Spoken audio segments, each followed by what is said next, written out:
October is here, and so I prepared my October perfume tray for you and for me, of course.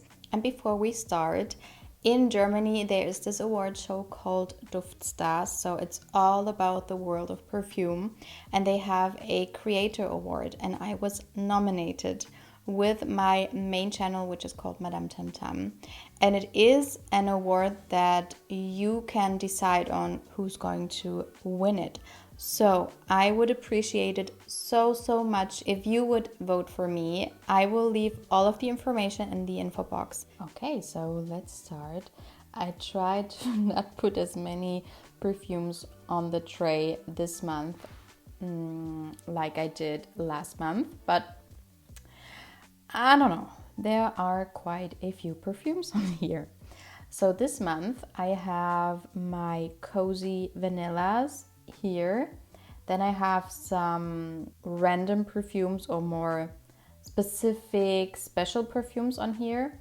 And then on here I have my vanillas. But let's jump in with this row right here. So the first one I have is this one from Kayali, which is called the Wedding Silk Santal 36.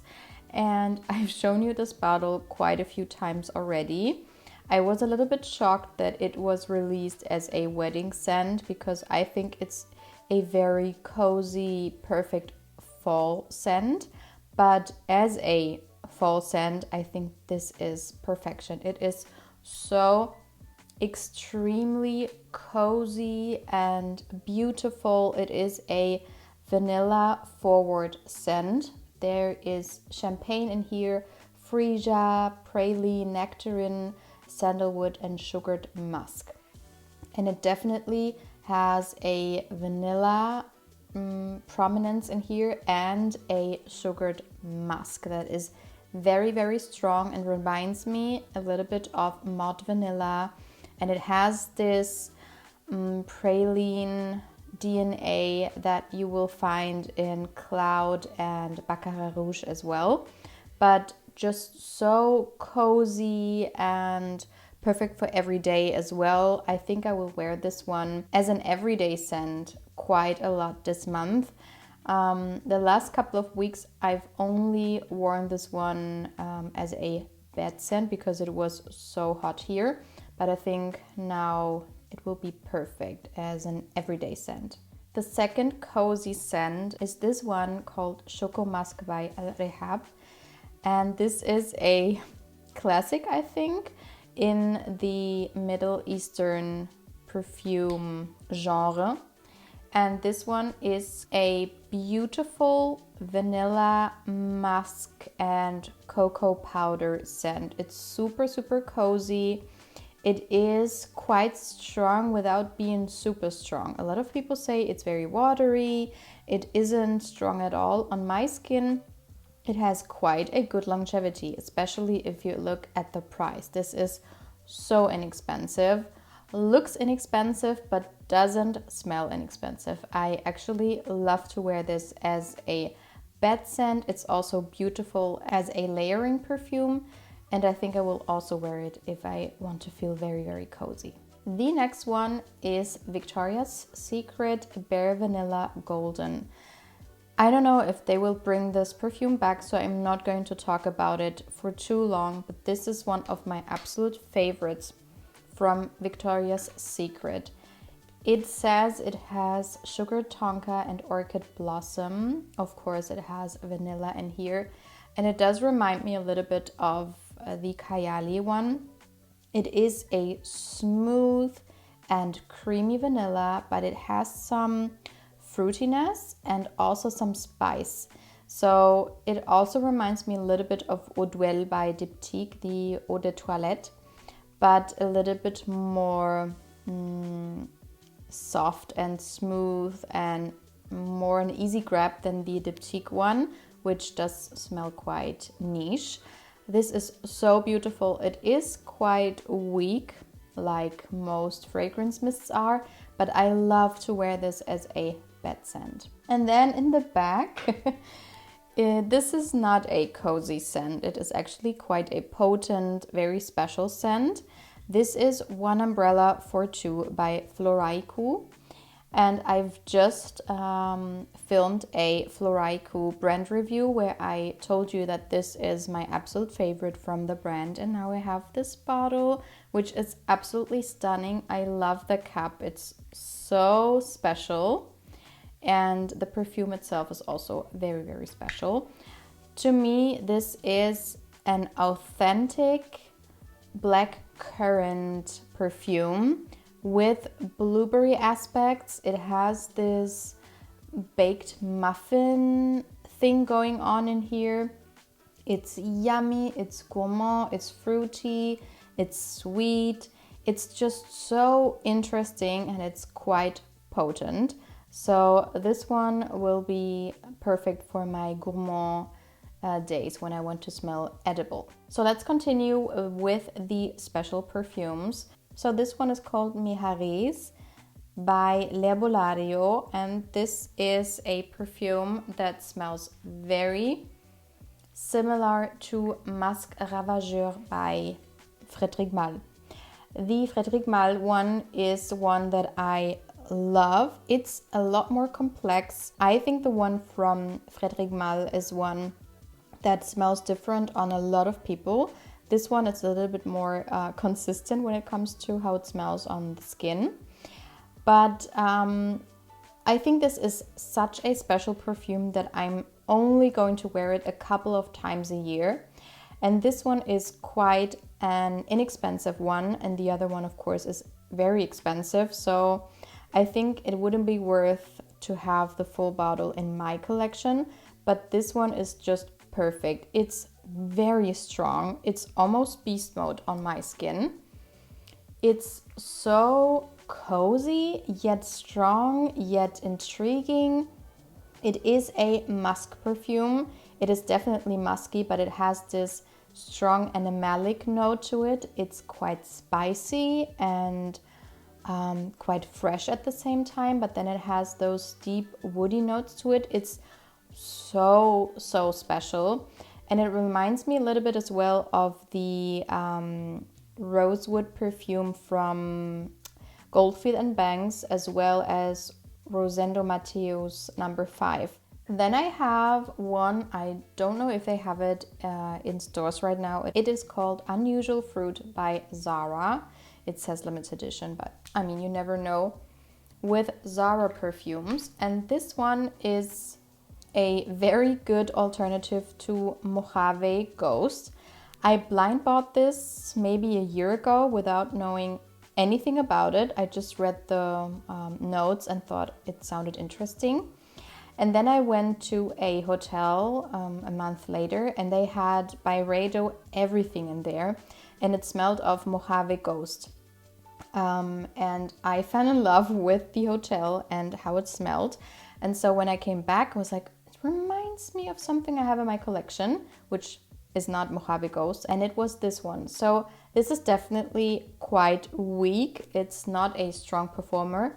Not the weakest I have from Zara, but it's definitely not a beast mode perfume.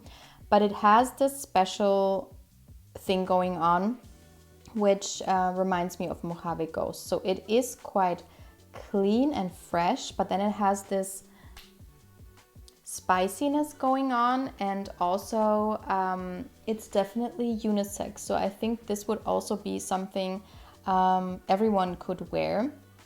It's very hard to describe how it smells like, but the notes say that there is fig wood in here, tonka bean and other woods. So you will definitely smell a fig note, which is also what makes this perfume green smelling. It has a slight fruitiness going on, and then it is fresh and woody, as I said. The next one is a mini size of Kayali's Eden Juicy Apple 01. This is one I'm unsure about because I don't know, I'm not too happy with having perfumes in my collection that I only wear in combination with others, but then again, maybe it is like that, and this is just the perfect apple layering perfume because this is juicy, red apple as a perfume. It is quite fresh and sweet. It has a slight bit of spiciness to it, and it has this very juicy apple note in here, but I don't wear it on its own because it's not balanced enough. Something is missing so that I would wear it. But if I layer it with something else, it always turns out really, really nice. And this on itself is quite weak, but if I combine it with anything else, basically, the performance is actually quite good. So yeah, I'm torn, but I still wear it every single month because I love the note of apple in my perfumes. My dad says that he smells something reminiscent of oud. So I don't know, because I don't think it has something like that in here, but he does smell it. Then we have one I did not give a lot of love to yet. This is Parfum de Marly Valaya. And this is one that is so interesting and like nothing I have in my collection. I think it reminds me of Fleur Narcotique by Ex Nihilo. They are quite similar.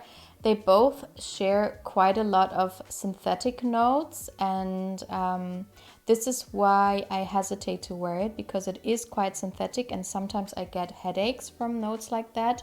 But then again, it's so beautiful and airy and elegant and fresh and floral and also quite fruity and sweet. It is one that I would suggest to wear on a wedding day because of the synthetic notes. This is a strong perfume. So you will smell yourself and everyone else around you will smell you for hours and hours and hours. And it is quite an easy grab. But as I said, you have to like your synthetic notes.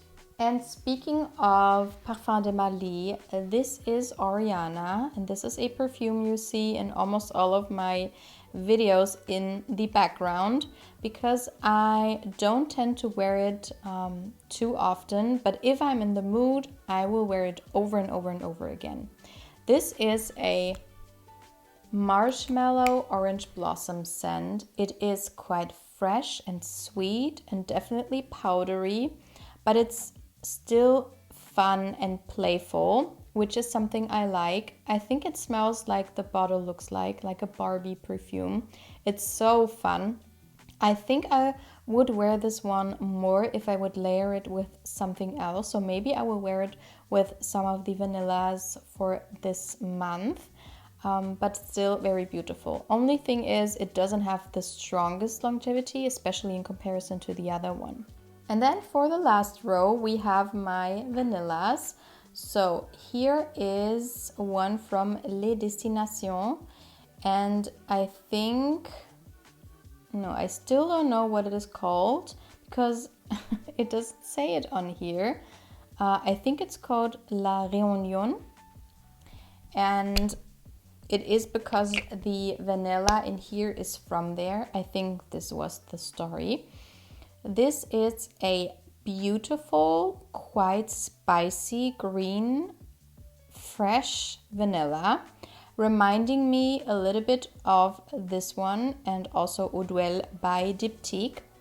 So it definitely has the DNA to share with Diptyque's Eau d'Huile. It has this woody aspect to it, which makes it quite deep, but still it has those fresh green notes to it. So it's not just something for the very cold winter days or only for date nights. You could definitely wear it day to day. But now that I've smelled it again, I'm not too sure if I will go for it as much in October. I think this will be perfect for wintertime, but let's see, maybe I will wear it. Then we have another body mist or fine fragrance mist from Bath & Body Works this time, which is called Midnight Amber Glow.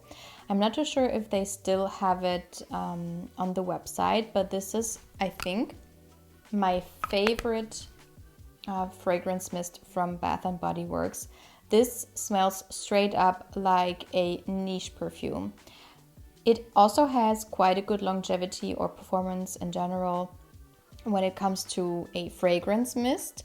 It's sweet and smoky and sexy, but I don't know, easy to wear at the same time. I love it. It reminds me a lot of Coffee Break by Margiela, which is a very expensive perfume, and this one is not, and I've used quite a bit of it already. I don't know if you can see it, but yeah, I think I will go through this before I buy Coffee Break, or maybe they will bring it back. That would be very nice. And I think there is this coffee note to it, like a caramel macchiato or something like that, like a cappuccino note, something like that.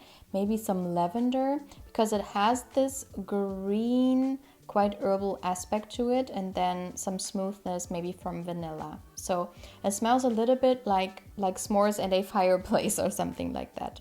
To layer, or if I feel like wearing a vanilla heavy perfume, this is Maison Mataha Escapade Gourmande, and I'm so surprised that I only wore this much, because last winter I wore this one so much, and this is a vanilla forward fragrance, as I said, but also it is smelling a little bit like a crème brûlée.